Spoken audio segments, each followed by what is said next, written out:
So we're going to talk about Washington, D.C., the federal capital. Actually, I think it's the federal district.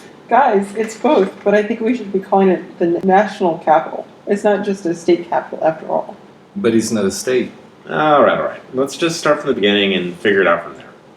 Okay, so it all starts with General-turned-President George Washington authorizing the development of a federal capital along the Potomac River. It offered plenty of advantages. Cradled in the river fork was a historic trading point, an abundance of natural resources, a defensible upriver position, and neighboring towns. Wait, hold on. Washington didn't just pick the site. It was a compromise to put the capital in a southern state to keep Southerners happy, right? Right. Alexander Hamilton proposed the assumption of all state debt in order to build a stronger capital. But the southern states weren't willing to accept the idea of a federal debt controlled by northern financial institutions unless the South had some sense of security that they held power too. All that's true, but that's just where the city was planted. What about the city itself? Well, the shape of the city can be fairly attributed to one man. President Washington? Not quite. A handsome Frenchman named Pierre L'Enfant was brought in by Washington to help create a vision for the capital. Although L'Enfant was then only beginning to practice architecture in New York, in 1789 he wrote to newly elected President Washington expressing his enthusiasm for the new nation and his vision of a large space into which the capital city would grow, just as the nation would. But it didn't get built, did it? And that's all thanks to Thomas Jefferson, who, although he helped create the deal that let D.C. get built in the first place, did not have a strong capital in his vision of the country. And that's why Jefferson and the Republican Democrats kept funding for the capital limited or removed it altogether for the next 25 years. Well, hold on. D.C. didn't develop because it lacked a strong economy. The great trade city that Washington envisioned didn't take off because the city didn't have many goods to export. Instead, imports far outweighed exports. And these imports were not just basic goods either. These were luxury items for the use of convening politicians. Remember though, politicians weren't the ones living there full-time, aside from when Congress was in session. People who stay in DC were farmers, craftsmen, and shipbuilders, and so there wasn't a lot of incentive to invest more money into building better streets and housing in the city. Yeah, kind of funny though, the population was 14,000 in year 1800, but by 1860 it was 73,000, and because DC was also the nation's war capital, it grew during periods of war. True. As the Civil War progressed, the Union needed to protect its capital, so it moved thousands of soldiers into the city. At the same time, runaway slaves saw D.C. as the gateway to the north, and a safe haven where they wouldn't be sent back to their former masters. And when the war ended, neither the soldiers nor the slaves left. The black population alone jumped 96% to 34,700 people. The problem was, with so many people moving into the city, overcrowding caused huge problems with sanitation and housing, and that's how infrastructure in Washington became a reality. For that, we have Major General Oliver Howard and the Freedmen's Bureau to thank. Howard was given funds from Congress to build row houses for the new population of former slaves, but he went even further than that by pushing for funds to build a university for African Americans, Howard University, and a much-needed hospital, both of which became landmarks in the city and part of the cultural hub that D.C. was becoming. But it wasn't just Howard who built up D.C. during Reconstruction. Most of the big changes came because of Alexander Shepard, or as he was then known, Boss Shepard. He took charge of D.C.'s local government after the war and authorized over 76 miles of paved streets, the installation of sewers, and electric streetlights, which helped bring D.C. into the modern age. That's true, but Shepard's impact wasn't entirely positive. Because of him, Washington, D.C. put an end to any kind of local control. The Organic Act of 1878 created a commission of officials appointed by Congress to oversee Washington's daily operations. It meant that no one in D.C. would vote for their local officials for the next 90 years. Loss of home rule was definitely one of the downsides of Reconstruction, but it opened the door for long-awaited completion of L'Enfant's original designs now laid out in the Macmillan Plan. The Macmillan Commission, which oversaw the plan, included the strong presence of Daniel Burnham and even Theodore Roosevelt. It was at this point in the city's growth that the City Beautiful movement left its mark on the city. Parks, grand avenues, and uniform architecture around the Capitol Mall were all put in place at this time and remain there to this day. Even if you say L'Enfant's plans were completed during the Macmillan era, you definitely can't say the city was completed, or even made much better. Remember, during the early 1900s, when the Macmillan Plan was being laid out and implemented, Jim Crow laws were popping up all over the city. Woodrow Wilson even went so far as to segregate the federal workforce. Black middle-class families that had relied on federal jobs since the 1870s were devastated during this time. And like most City Beautiful designs, the McMillan Plan did little to consider Washington's housing shortages, and did little, if anything, to address other social woes. Yeah, but remember this was also during the time of the Progressive Era. The city was also heavily influenced by local social groups who worked to create women's shelters and kindergartens, spoke for professional interests involving private and public development, and improvement of the physical amenities available to everyday Washingtonians. Throughout the early 1900s, the appointed Capital Planning Commission stewarded the far-sighted plans of the McMillan Commission.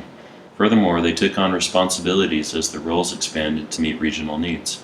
And that's another important point to bring up. Even these commissions didn't get to finish all their proposed projects because of the Great Depression. In fact, the commission's total budget was cut only to $45,000 by 1932. And with the start of the Great Depression, and all the way through the New Deal and into World War II, DC was focused on housing and jobs. Housing some people more than others, though, right? Yes, the long-term effects of Wilson-era policies were setting in, and Fair Housing Acts were beginning to be implemented. This led to wide flight from the city center to the suburbs. The segregation was so clear, DC was called the Chocolate City with Vanilla Suburbs, with areas in the city center such as Georgetown decreasing in population. What about the jobs? Well, similar to the event of the Civil War, the New Deal brought in new federal jobs and people. There were approximately 485,000 Washingtonians in 1940 and 660,000 by 1950. So if there were so many people coming into DC, but not to the inner city, how did they get to work? DC enacted two bills, District of Columbia Redevelopment Act of 1945 and the Housing Act of 1949. These bills, along with the newly created National Capital Regional Planning Council, tried to plan for a metro rail to connect the suburbs to the city. But the metro didn't get fully established until the early 80s because of the lack of funding and the debate about how and when it should be built. Which helps explain why so many people left the city at this point.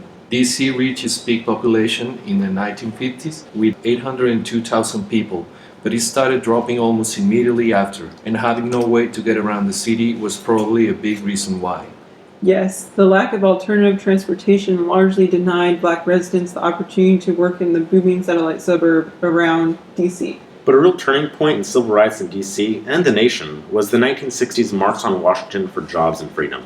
The march would gather together 40,000 Washingtonians to plan and participate in the march, and was one of the first big events for Marion Barry, the head of the Student Nonviolent Coordinating Committee, who would later become the mayor of DC.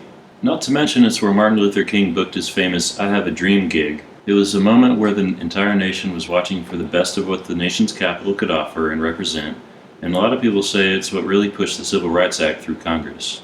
It's sad that that wasn't the only time the nation was watching DC in the 1960s. After all, it was only 5 years later that King was assassinated and set off riots nationwide. But in Washington, riots were far more intense. The destruction totaled $12 million in damages, and 13 people were killed. Key local figures, including Mayor Washington, stepped in to try to bring neighborhoods back through community engagement and art.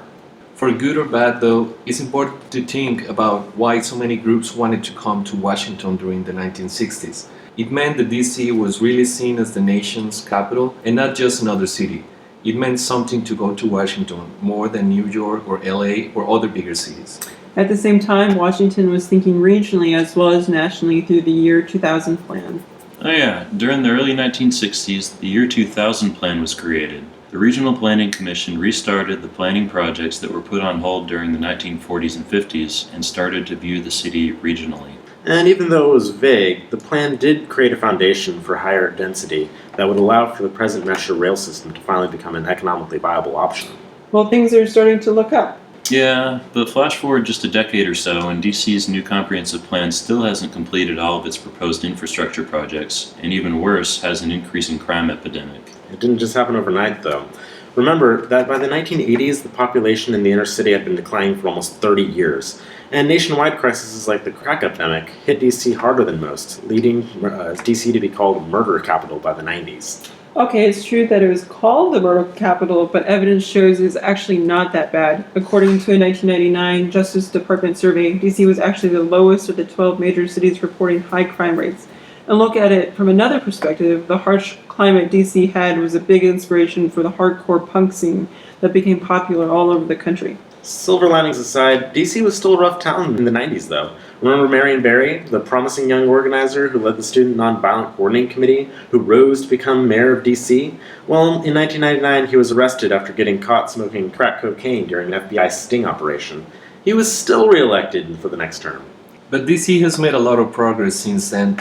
The last comprehensive plan DC has implemented started in 2006. According to their first progress report released in 2012, the population increased from 580,000 in 2006 to 632,000 in just 6 years. This is the largest increase of population since World War II. Plus, the Washington Metro's expansion of the new Silver Line connects areas as far east as Fairfax, Virginia to the center of the city, bringing some of the suburbs that parts of the city fled to in the 1950s back into DC City's life.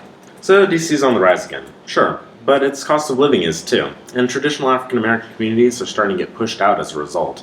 And for all its improvements, Washington still has a long way to go to making itself a safer, more equitable place to live, which is why Washington, D.C. is a city with big local challenges. But it's really more a city with strong federal influences and a national icon. Or is it really just a historic city of many different comprehensive visions? Well, it's really more a city with rich cultural history and a unique racial divide that influence economic and social issues that are present today. It's also a city